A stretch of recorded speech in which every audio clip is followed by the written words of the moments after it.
الحمد لله والصلاة والسلام على سيدنا محمد وعلى آله وأصحابه أجمعين، أما بعد، فأعوذ بالله من الشيطان الرجيم. بسم الله الرحمن الرحيم. لا يحب الله الجهر بالسوء من القول إلا من ظلم وكان الله سميعا عليما. آج الحمدللہ ہماری تفسیر اور خلاصے کا سلسلہ چھٹے پارے سے، اور انشاءاللہ اب سے ایک سپارے ہی کا روزانہ یہ سلسلہ جاری رہے گا۔ تو یہ پہلی آیت ہے جس کے اندر ایک ترغیب ہے اور ایک ترہیب ہے، جس میں اس بات کی طرف اشارہ فرمایا کہ دنیا میں ظلم کو مٹایا جا سکتا ہے کہ برائی کے تذکرے مٹ جائے، برائی کے تذکرے مٹ جائے۔ البتہ مظلوم کو یہ حق حاصل ہے کہ وہ اپنے انصاف کا مطالبہ کر سکتا ہے، اپنا حق لے سکتا ہے، لیکن ترغیب کیا دی؟ ترغیب یہ دی کہ اعلیٰ اخلاق یہ ہے، ہمت کی بات یہ ہے کہ مظلوم معاف کر دے، درگزر کر دے، اور اس پر اللہ کے ہاں اس کے لیے انعام بہت بڑا ہے۔ عفو کرنا، درگزر کر دینا، معاف کر دینا بہت بلند اخلاق ہے، اس کی ترغیب دی گئی۔ البتہ اجازت بھی ہے، مظلوم عدالت میں اپنے حق کا مطالبہ کر سکتا ہے، ظالم کے ظلم کا تذکرہ کر سکتا ہے، اور پھر آگے اس بات کا تذکرہ فرمایا کہ ایمان والے تمام رسولوں پر ایمان لاتے ہیں، جہاں اللہ پر ایمان لاتے ہیں وہ تمام رسولوں پر بھی ایمان لاتے ہیں۔ اور اس کے بالمقابل قرآن نے خاص فیصلہ سنایا ہے کہ جو شخص اللہ کو مانے مگر اللہ کے رسولوں پر ایمان نہ لائے، یا بعض رسولوں کو مانے اور بعضوں کو نہ مانے، وہ صاحب ایمان نہیں بلکہ وہ کھلا کافر ہے، اور اس کے لیے آخرت میں نجات کی کوئی صورت نہیں۔ اولئک هم الکافرون حقا، یہ وہ لوگ ہیں جو بظاہر اللہ پر ایمان لاتے ہیں، لیکن اللہ پر ان کا ایمان اسی وقت معتبر ہے جب سارے رسولوں پر بھی ایمان لے کے آئے۔ کسی ایک رسول کا انکار، بعضوں کو ماننا، بعضوں کو نہ ماننا، یہ کفر ہے۔ اللہ پر بھی یہ ایمان معتبر نہیں، ان کے لیے نجات کی کوئی صورت نہیں۔ تو قرآن نے ایک واضح اعلان کر دیا اور ان لوگوں کی گمراہی کا تذکرہ فرمایا کہ جو قرآن کے ان فیصلوں کے خلاف دوسرے مذہب والوں کو یہ بتانا چاہتے ہیں کہ مسلمانوں کے نزدیک نجات صرف اسلام میں نہیں ہے، یہودی اپنے مذہب پر، عیسائی اپنے مذہب پر رہتے ہوئے نجات پا سکتے ہیں۔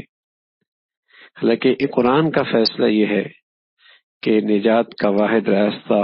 صرف اسلام ہے، رسول اللہ صلی اللہ علیہ وسلم کی زندگی ہے،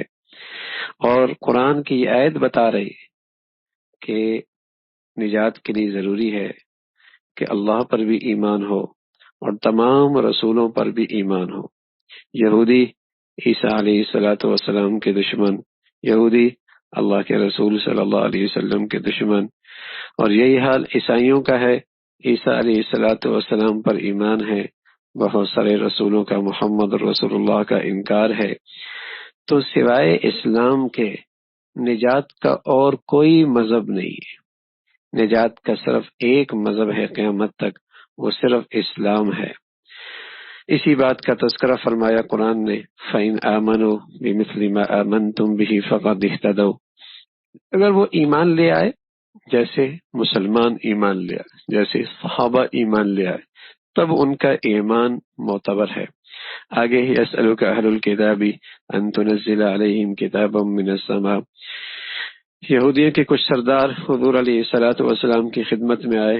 آپ سے مطالبہ کیا کہ جس طرح موسیٰ علیہ السلام پر لکھی ہوئی کتاب آئی ہے، اسی طرح آپ بھی آسمان سے لکھی ہوئی کتاب لے کے آئے۔ تو اللہ رب العزت نے ابھی حبیب صلی اللہ علیہ وسلم کو تسلی دی حوصلہ دیا کہ یہ فرقہ ایسا ہے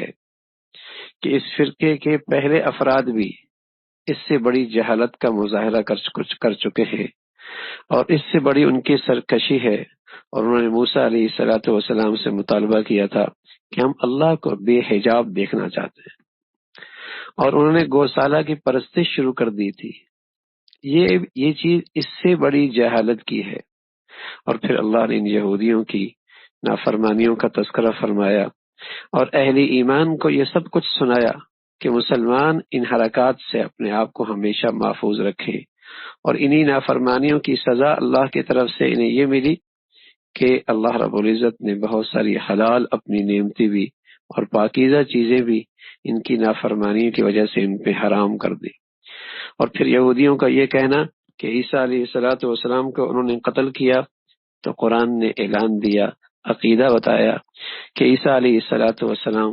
کو نہ تو قتل کیا ہے، نہ سولی پہ لٹکایا ہے، بلکہ ان کی ہم شکل ایک شخص کو اسے سولی پہ لٹکایا گیا۔ اور مسلمانوں کا اتفاق، مسلمانوں کا اس پر عقیدہ ہے کہ عیسیٰ علیہ الصلوۃ والسلام آسمانوں پر ہیں، قرب قیامت میں تشریف لائیں گے۔ رسول اللہ صلی اللہ علیہ وسلم فرمایا کرتے تھے عیسیٰ ابن مریم ایک عادل حکمران بن کے نازل ہوں گے،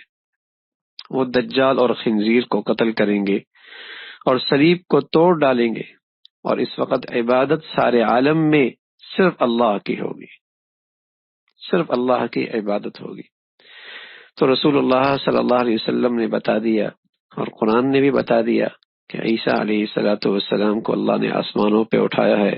بل رفعہ اللہ الیہ۔ جب ایک شخص عیسیٰ علیہ الصلوۃ والسلام کو قتل کرنے کے لیے آیا تو اللہ نے اس کی شکل عیسیٰ علیہ الصلوۃ والسلام کی سی بنا دی، اور عیسیٰ علیہ الصلوۃ والسلام کو اللہ نے آسمانوں پہ اٹھا لیا۔ وہ اندر دوسرے پیچھے سے داخل ہوئے، انہوں نے اسی کو قتل کر دیا، لیکن قتل کرنے کے بعد انہیں خیال آیا کہ اس کا چہرہ تو عیسیٰ علیہ الصلوۃ والسلام کا ہے اور نیچے دھڑا یہ ہمارے آدمی کا ہے۔ حیران ہے، اگر یہ ہمارا ہے تو عیسیٰ علیہ الصلوۃ والسلام کہاں ہے، اور عیسیٰ علیہ الصلوۃ والسلام ہے تو ہمارا آدمی کہاں ہے؟ وہ حیران پریشان ہو گئے۔ لیکن اللہ کی قدرت بہت بڑی ہے، اللہ کی قدرت بہت بڑی ہے۔ تو اس میں ایک قطعی عقیدہ ہے کہ عیسیٰ علیہ الصلوۃ والسلام دنیا میں تشریف لائیں گے، اور یہ ایک قطعی عقیدہ ہے مسلمانوں کا۔ جو اس کا انکار کرتا ہے ظاہر ہے وہ قرآن کی آیت کا انکار کرتا ہے، متواتر احادیث کا انکار کرتا ہے، اور وہ مسلمان نہیں رہتا۔ اور یہودیوں کا تذکرہ فرمایا کہ یہ سود خور ہیں اور لوگوں کا ناحق مال کھاتے ہیں، سود خور ہیں۔ وہ یہودی سود کھایا کرتے تھے۔ اللہ رب العزت نے اہل ایمان کو یہ پیغام دیا کہ یہ برائیاں تو یہودیوں کی ہیں، یہ گندگیاں تو اللہ کے دشمنوں کی ہیں، اللہ کی دشمنوں کی ہیں، اور اگر ہر گناہ کسی نہ کسی اللہ کے دشمن کی میراث ہے، اگر کسی مسلمان کی زندگی میں وہ میراث آ گئی تو پھر وہ نحوست بھی آئے گی، پھر وہ ہلاکت اور بربادی بھی آئے گی۔ تو یہودی سود خور ہوا کرتے تھے۔ البتہ یہودیوں میں جو لوگ صحیح علم رکھنے والے تھے اور جنہیں ایمان کی توفیق ہو گئی، لیکن الراسخون فی العلم، ان کا تذکرہ فرمایا کہ وہ آسمانی کتاب پر ایمان لاتے ہیں، اور پہلی کتابوں پر بھی انہوں نے ایمان لایا تھا، نماز کا اہتمام کرتے ہیں، زکوٰۃ دیتے ہیں، اور اللہ رب العزت کا جیسے عبداللہ ابن سلام وغیرہ ان کا اللہ کے یہاں بہت بڑا اجر ہے۔ پھر انا اوحینا الیک کما اوحینا، اس بات کا تذکرہ فرمایا کہ یہ وحی کا سلسلہ کوئی نیا نہیں ہے، سارے انبیاء علیہ الصلوۃ والسلام کی طرف یہ وحی کا سلسلہ جاری رہا ہے۔ ابراہیم ہے، اسماعیل ہیں، اسحاق ہیں، یعقوب ہیں، اور حضرت عیسیٰ ہیں، حضرت ایوب ہیں، ان تمام حضرات کی طرف یہ سلسلہ جاری رہا، اور رسول اللہ صلی اللہ علیہ وسلم پر بھی وہی سلسلہ ہے۔ تو آپ کی نبوت کی گواہی اللہ دے رہے، اور آپ کی نبوت کی گواہی اللہ کے فرشتے دے رہے، اور اس کے لیے اللہ کی گواہی کافی ہے۔ اس کا تذکرہ فرمایا اور سارے انسانوں سے کہا کہ تمہاری نجات اور تمہاری فلاح رسول اللہ صلی اللہ علیہ وسلم کی رسالت پر اور آپ کی نبوت پر ایمان لانے میں ہے۔ اور پھر اللہ نے اہل ایمان سے کہا کہ دیکھو تم اہل کتاب کی طرح اپنے دین میں غلو نہ کرنا. عیسائی بھی غالی بنے اور یہودیوں نے بھی غلو کیا،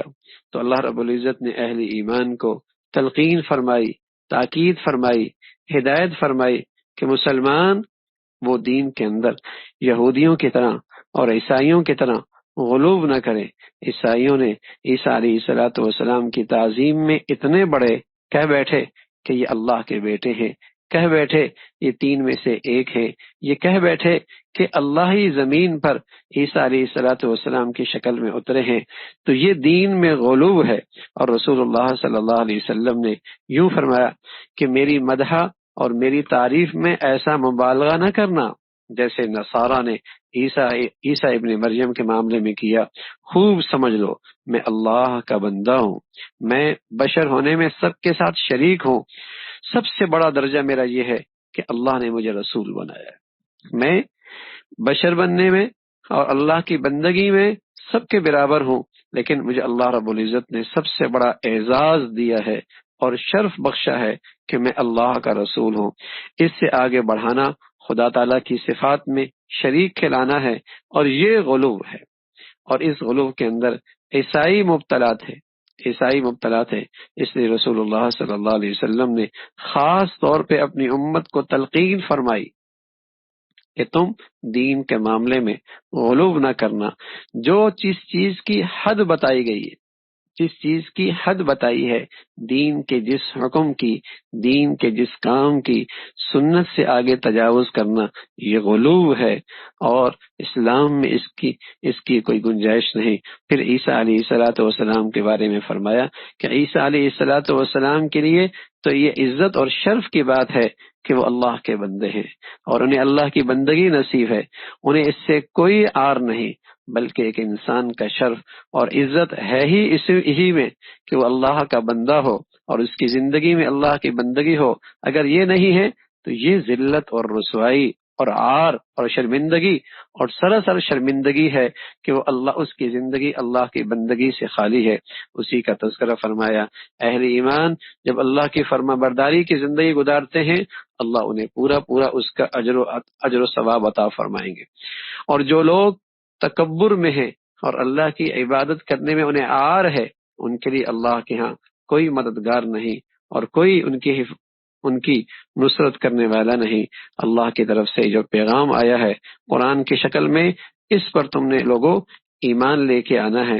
اور یہی وہ راستہ ہے جس سے تم اللہ کی رحمت کے تحت آ سکتے ہو. اور پھر آخری آیت کے اندر لوگ آپ سے پوچھتے کلالہ کے بارے میں کہ اس کی میراث کا کیا ہوگا، اس کی وراثت کیسی ہوگی جس کی اولاد بھی کوئی نہیں، جس کے ماں باپ بھی کوئی نہیں. تو اسی کا تذکرہ فرمایا، اور آخر میں پھر وراثت کا مسئلہ اہمیت بتائی کہ ابتدائی صورت کے اندر بھی میراث اور وراثت کی بات، درمیان کے اندر بھی وراثت کی تلقین، اور پھر آخر میں پھر یہی مسئلہ پیش آیا تو بتایا کہ اسلام میں وراثت کی تقسیم کی کتنی اہمیت ہے. اور اللہ رب العزت یہ سارے احکامات اس لیے بیان کرتے ہیں کہ تم گمراہی سے محفوظ رہو. پھر آگے سورہ مائدہ ہے، اور جس کی ابتدا میں اللہ نے اہل ایمان سے کہا کہ تمہارے ایمان کا تقاضا یہ ہے کہ جو تم معاہدے کرو اور جو تم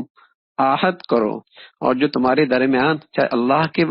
اور تمہارے درمیان ہے یا اللہ کے بندوں کے درمیان کوئی عہد ہے اسے تم پورا کرو. اور پھر ان جانوروں کا تذکرہ فرمایا جو اللہ رب العزت نے جن کا کھانا اور اس کو حلال قرار دیا، اور ساتھ ساتھ بتایا کہ ایمان والے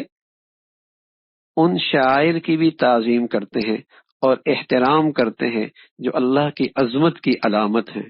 اللہ کی عظمت کی علامت ہیں بیت اللہ ہے، اور ایسی مقدس مہینے ہیں، ایسی وہ قربانیاں ہیں جو بیت اللہ کے لیے لے جائی جاتی ہیں اللہ کے نام پہ ذبح کرنے کے لیے. اس کا تذکرہ فرمایا، اور ساتھ یہ فرمایا کہ دوست ہو یا دشمن ہو عدل و انصاف کا دامن تم نے نہیں چھوڑنا. انصاف دوست سے بھی کرنا ہے اپنوں سے بھی کرنا ہے، اور دشمن کے مقابلے میں بھی نا انصافی سے کام نہیں لینا۔ پھر ان جانوروں کا تذکرہ فرمایا جو زمانہ جاہلیت میں جنہیں وہ حلال سمجھتے تھے، ان کی حرمت کا تذکرہ ہے، مردار ہے اور خون ہے، خنزیر ہے، اور ہر وہ نظر جو غیر اللہ کے نام پہ ہو۔ یہ وہ تمام چیزیں ہیں جس کے کھانے میں جسمانی نقصان بھی ہے، روحانی نقصان بھی ہے، اور ظاہری نقصان بھی ہے، اور باطنی اور ایمان اور اخلاق کا بھی نقصان ہے۔ ان چیزوں کا تذکرہ فرمایا، اور پھر اللہ رب العزت نے اہل ایمان کو ایک بہت بڑی نعمت دی، اور وہ کیا؟ الیوم اکملت لکم دینکم واتممت علیکم نعمتی ورضیت لکم الاسلام دینا، کہ اللہ نے اہل ایمان کو اسلام کی شکل میں ایک مکمل ضابطہ زندگی عطا فرمایا، جسے اللہ نے کامل اور مکمل کر دیا، کامل اور مکمل کر دیا۔ یہ اہل ایمان کے لیے اتنا بڑا انعام تھا کہ جب ایک یہودی نے سنا تو عمر کے پاس آیا اور کہنے لگا کہ اگر یہ خوشخبری ہمیں ملی ہوتی تو ہم اس دن جشن مناتے، ہم اس دن خوشی مناتے۔ تو حضرت عمر رضی اللہ تعالیٰ عنہ فرمانے لگے، مجھے خوب یاد ہے جس دن یہ آیت اتری تھی، اللہ کے نبی صلی اللہ علیہ وسلم اونٹنی پہ تھے، اور آپ کے اطراف میں ہزاروں اتقیاء، ابرار، نیک لوگ اس امت کے موجود تھے، اور وہ دن جمعے کا دن تھا، اور وہ دن عرفہ کا دن تھا، اور مسلمانوں کا وہ دن ویسی عید کا تھا جس دن اللہ نے مسلمانوں کو یہ پیغام دیا کہ ہم نے تمہارے لیے دین اسلام کو پسند کر لیا ہے جو کامل اور مکمل ہے، یعنی مکمل زندگی کا دستور تمہارے پاس ہے۔ اب تمہیں اپنی زندگی کی رہنمائی کے لیے کسی غیر کی طرف نظر رکھنے کی ضرورت نہیں، بلکہ دنیا تم سے زندگی سیکھنے کا سلیقہ تمہارے دربار میں آئے گی، تمہاری چوکھٹ پہ آئے گی، تمہارے دروازے پہ آئے گی۔ اللہ کے نبی صلی اللہ علیہ وسلم نے اس دین کے ذریعے، اسلام کے ذریعے اس امت کو خوددار بنایا ہے، بہکاری نہیں بنایا کہ اس کی زندگی دوسروں کی محتاج رہے، ثقافت میں، معاشرت میں، تعلیم میں، سیاست میں، اقتصادیات میں، ایسا نہیں ہے۔ اللہ کے نبی صلی اللہ علیہ وسلم نے یہ ساری چیزیں اس امت کے جھولی میں ڈالی ہیں، اسی کا نام اسلام ہے کہ اللہ رب العزت نے یہ نعمت مسلمانوں کے لیے مکمل کر دی۔ اور پھر یہ بتایا کہ شکار کرنا، اور ان جانوروں کے لیے شکار کرنا جو سکھلائی ہوئی ہیں، باز ہے، کتا ہے، جن کو سکھلایا جاتا ہے، اور سکھلانے کا معیار یہ ہے کہ باز کو بلا لیا، واپس آ گیا تو سیکھا ہوا ہے، اس کی علامت ہے۔ کتا کی سیکھی ہوئی کی علامت ہے کہ جا کے وہ شکار کر کے آئے اور اسے کھائے نہیں۔ تو اگر ایسے جانوروں سے شکار کیا تو ان کا کھانا بھی حلال ہے۔ علماء نے لکھا ہے ایک کتا ہے، اس کے لعاب ناپاک ہے اور وہ گندھا جانور ہے۔ رسول اللہ صلی اللہ علیہ وسلم نے ابتدائی اسلام میں حکم دیا تھا اور اس کی برائی دلوں میں بٹھانے کے لیے تعلیم دی تھی، جہاں ملے اسے مار دو، جہاں ملے اسے مار دو۔ بعد میں جب اس کی برائی دلوں میں بیٹھ گئی تو اس حکم کے اندر ترمیم آ گئی کہ مارنے کا حکم منسوخ ہو گیا، البتہ جس برتن میں وہ منہ ڈالے تو اس کا لعاب ناپاک ہے، اسے بہت اہتمام سے دھونے کی تاکید ہے۔ لیکن یہاں وہ کتا، اس کا شکار حلال بتایا ہے، تو علماء نے لکھا ہے اس کتے نے تعلیم قبول کی تو اس کی قیمت بڑھ گئی، اس کتے نے تعلیم قبول کی تو اس کی قیمت بڑھ گئی۔ اور اگر یہ انسان اللہ اور اللہ کی رسول کی تعلیم کو قبول کرے تو بتاؤ اللہ کے اس کا کیا مقام ہوگا، اللہ کے ہاں اس کا کیا مقام ہوگا، اور اسے کتنا بڑا بلند مرتبہ نصیب ہوگا، بشرطیہ کہ اللہ اور اللہ کے رسول کی تعلیم کا اثر لے اور وہ اس تعلیم کو قبول کر لے،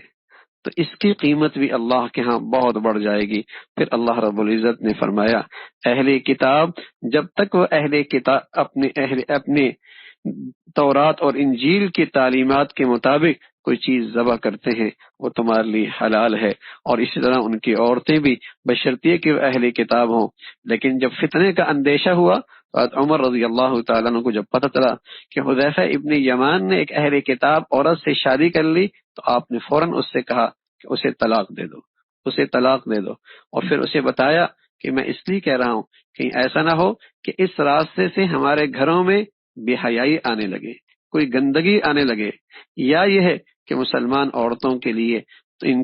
مسلمان عورتوں کے لیے کوئی اور مشکل نہ کھڑی ہو جائے۔ یہ اس خیر القرون کے زمانے کی بات ہے جو بات عمر رضی اللہ تعالیٰ عنہ نے منع فرمایا۔ اور آج تو ایسے فتنے کا دور ہے کہ بس اوقات اس قسم کی مخلوق جب گھروں میں آتی ہے تو وہ گھر والوں کا ایمان بھی ختم کر دیتی ہے، اور مسلمانوں کی اولادیں ارتداد کا شکار ہونے لگتی ہیں۔ تو اس کا تذکرہ فرمایا کہ اور پھر اللہ کے سامنے جب مناجات کے لیے کھڑے ہو جاؤ، نماز کا اہتمام کرو، تو اس سے پہلے وضو کی اور طہارت کی تلقین اور اس کا طریقہ بتایا، اور ساتھ یہ بتایا کہ اگر کوئی شخص سفر میں ہے یا اس کے پاس پانی میسر نہیں ہے تو وہ طہارت پانی سے بھی، پانی کے بجائے مٹی سے بھی حاصل کر سکتا ہے اور تیمم اختیار کر سکتا ہے، اس کا تذکرہ فرمایا۔ پھر اللہ نے اہل ایمان سے کہا کہ تم ہر حال میں عدل سے اور انصاف سے کام لو، اور کسی کی دشمنی تمہیں انصاف سے زیادہ انصاف سے محروم نہ ہونے دے، اور ایمان والوں کو ترغیب دی کہ جب بھی تم ایمان کی زندگی اختیار کرو گے تو اس کا انعام ہے، اللہ کے ہاں مغفرت ہے، بخشش ہے، اس کا تذکرہ فرمایا۔ اور اللہ رب العزت نے جو بنی اسرائیل سے عہد لیا تھا، اور پھر اللہ رب العزت نے ان کے اندر مختلف قسم کے قبیلے بنے، اور پیش نظر یہ تھا کہ وہ اپنے رسولوں کی ان نعمتوں کے اندر رہ کر اپنے رسولوں کی اطاعت کریں اور فرما برداری کریں، لیکن اللہ رب العزت کی نعمتیں بڑھتی چلی گئیں، لیکن انبیاء حضرات انہوں نے اپنے پیغمبروں کی نافرمانی کی اور ان کی احکامات کو نظر انداز کیا۔ اس میں نصارہ بھی ہیں اور اس میں یہودی بھی ہیں، اور پھر اللہ رب العزت نے انہی کا تذکرہ فرمایا کہ اے اہل کتاب، جب تمہارے پاس ہمارے رسول آئے اور تمہیں وہ کچھ بتایا جو تمہارے پاس موجود تھا، لیکن تم نے پھر بھی اس کا انکار کیا، لیکن یہ کفر کی زندگی اختیار کرنے کے باوجود اس غلط فہمی کا شکار تھے کہ یہودی اور کہا کرتے تھے کہ ہم تو اللہ کی اولاد ہیں، ہم تو اللہ کے بہت محبوب ہیں۔ تو اس کا تذکرہ فرمایا کہ اگر واقعی تم اللہ کے محبوب ہو تو پھر اللہ رب العزت کا عذاب تم پہ کیوں آتا ہے؟ تو قوم موسیٰ کا بھی تذکرہ ہے کہ انہوں نے بھی کس انداز سے اللہ کی نعمتوں کی ناشکری کی اور موسیٰ علیہ السلام سے بے وفائی کی۔ جب حضرت موسیٰ علیہ السلام نے اس قوم سے کہا چلو قوم عمالقہ کے خلاف میرے ساتھ مل کے جہاد کرو، تو انہوں نے کہنے لگے کہ موسیٰ علیہ السلام آپ جانے اور آپ کا رب جانے، اس کا تذکرہ فرمایا۔ پھر حضرت آدم علیہ السلام کی اولاد قابیل اور ہارون کا تذکرہ پھر ساتھ حضرت موسیٰ آدم علیہ السلام کی اولاد کا تذکرہ حضرت قابیل اور حابیل کا۔ حابیل نیک آدمی تھا اور قابیل حسد کی وجہ سے اس نے اپنے بھائی حابیل کو قتل کر دیا، اور اس قتل میں یہ دنیا کا پہلا قتل تھا، اور دنیا میں علماء نے لکھا ہے جتنے بھی قتل ہوتے رہیں گے اس کی سزا بھی قابیل کو ملے گی، اس لیے کہ برائی کی رسم اس نے اس کا آغاز کیا۔ تو بڑے خوش نصیب لوگ ہوتے ہیں وہ جنہیں اللہ رب العزت نیکی کی توفیق دیتا ہے، اور وہ نیکی کی ایسی رسم چھوڑ کے جاتے ہیں کہ لوگ اس کے بدولت نیکی پہ چلنے لگ جاتے ہیں، اور بڑے بد نصیب ہوتے ہیں کہ مر تو جاتے ہیں لیکن ان کی برائی نہیں مرتی، دنیا سے چلے تو جاتے ہیں لیکن ان کا گناہ پیچھے رہ جاتا ہے، اور اس کا وبال اور اس کا عذاب برابر انہیں ملتا رہتا ہے۔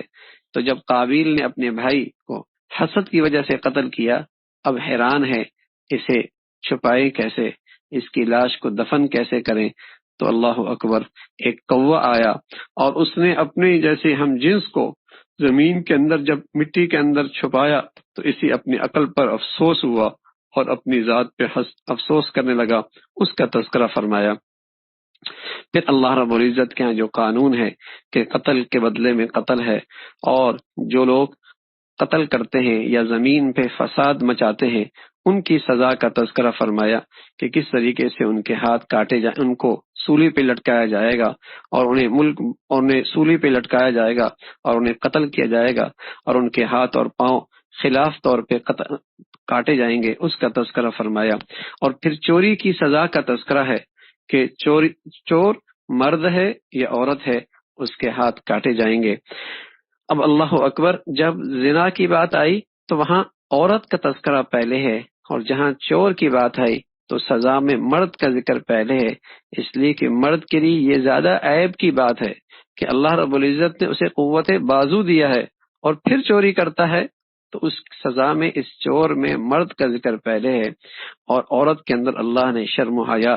مرد کے مقابلے میں زیادہ رکھی ہے، لیکن جب یہ بے شرمی کا ارتکاب کرتی ہے تو سزا میں عورت کا ذکر پہلے آتا ہے۔ تو یہاں چوری کرنے کے اندر مرد کا ذکر پہلے ہے، وَالسَّارِقُ وَالسَّارِقَةُ فَاقْطَعُوا أَيْدِيَهُمَا، اور یہ بات ہمیشہ پیش نظر رہے کہ جان کی، مال کی، عزت کی، آبرو کی اللہ کے ہاں بہت قیمت ہے، بہت قیمت ہے، اور جو اس کے لیے خطرہ بنتا ہے اسلام نے اس کے لیے سخت سزا تجاویز کی ہے۔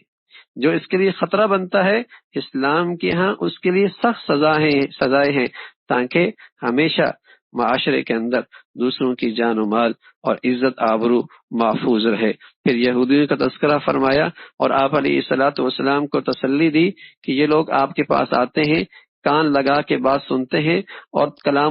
اللہ کے کلام کے اندر تحریف کرتے ہیں۔ آپ علیہ الصلوۃ والسلام کو اس سلسلے میں تسلی دی اور ان کی حرکات سے آگاہ فرمایا، اس کا تذکرہ فرمایا، اور ساتھ ساتھ فرمایا کہ ہم نے تورات اتاری ہے اور اس کے اندر ہدایت تھی اور نور کا سامان تھا،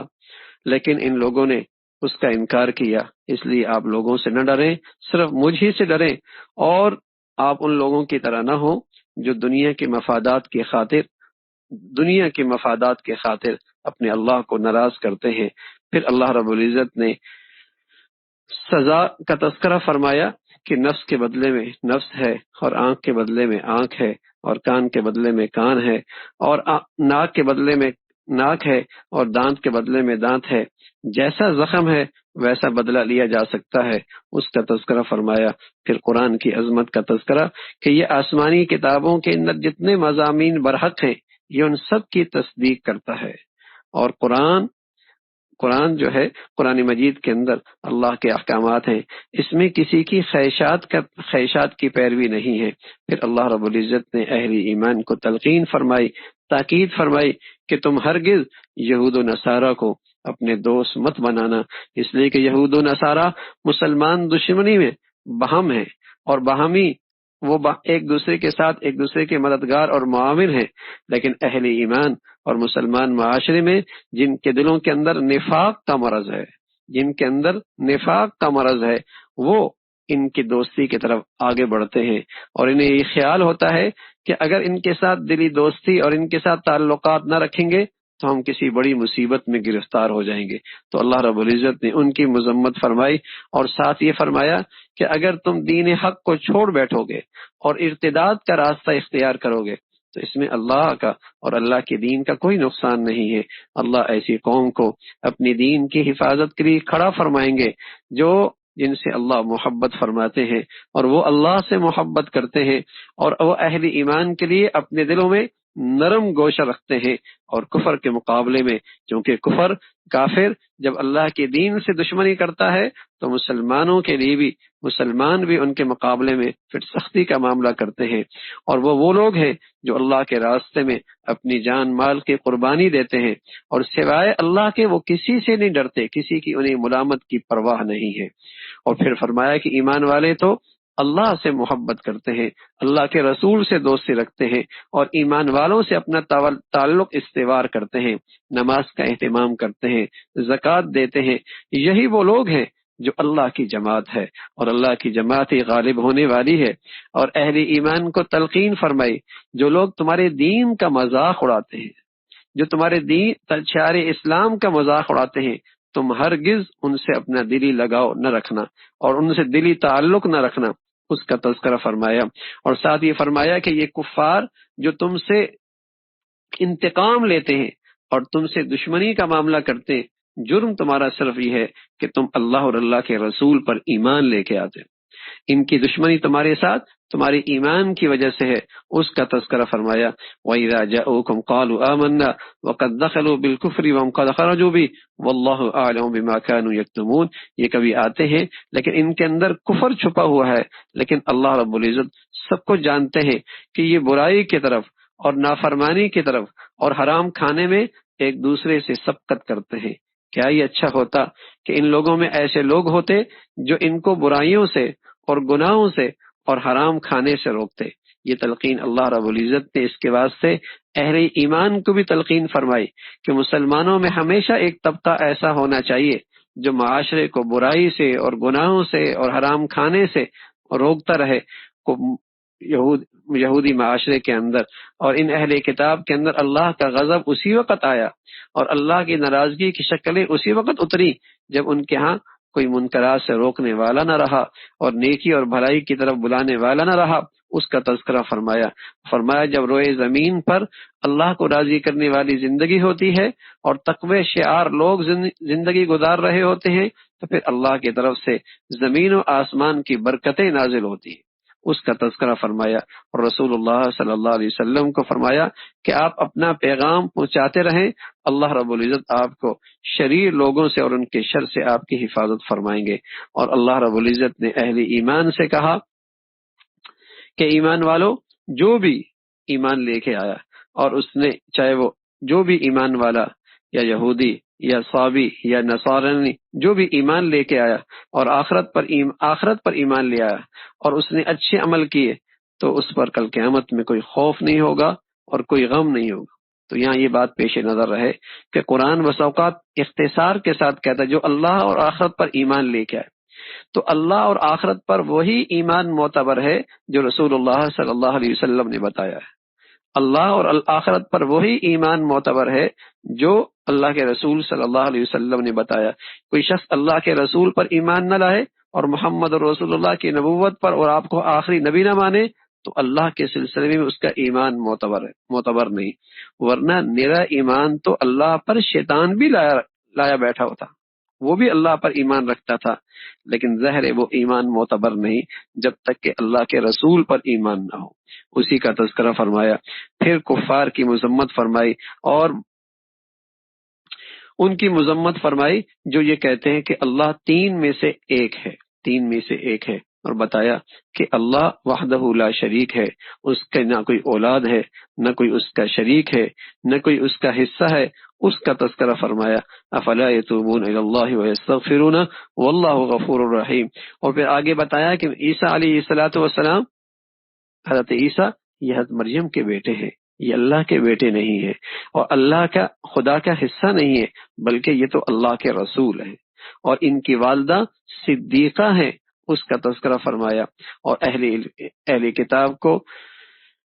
ہدایت فرمائی کہ تم اپنے دین کے اندر غلو مت کرو، اور ان لوگوں پہ لعنت فرمائی جن کا تعلق بنی اسرائیل سے تھا، اور لعنت کی وجہ یہ تھی کہ وہ گناہ دیکھتے تھے لیکن گناہوں سے روکتے نہیں تھے، اللہ کی نافرمانی دیکھتے تھے لیکن ان کے ساتھ اٹھنا بیٹھنا نہیں چھوڑا کرتے تھے۔ یہ وجہ تھی بنی اسرائیل پر اللہ کی لعنت ہوئی۔ اور اہل ایمان کو پیغام ہے کہ اگر تم منکر دیکھو تو اپنے ہاتھ سے روکو، اگر اس کی طاقت نہ ہو تو زبان سے روکو، اور اگر اس کی بھی طاقت نہ ہو تو دل سے اسے برا جانو، اور اس انداز سے کہ تم اندر ہی اندر بے چین ہو کہ جب کس طریقے سے اس برائی کا انسداد ہو اور اس برائی کو روکا جا سکے، تو یہ ایمان کی علامت ہے۔ اس کا تذکرہ فرمایا۔ پھر آخر میں اللہ رب العزت نے بتایا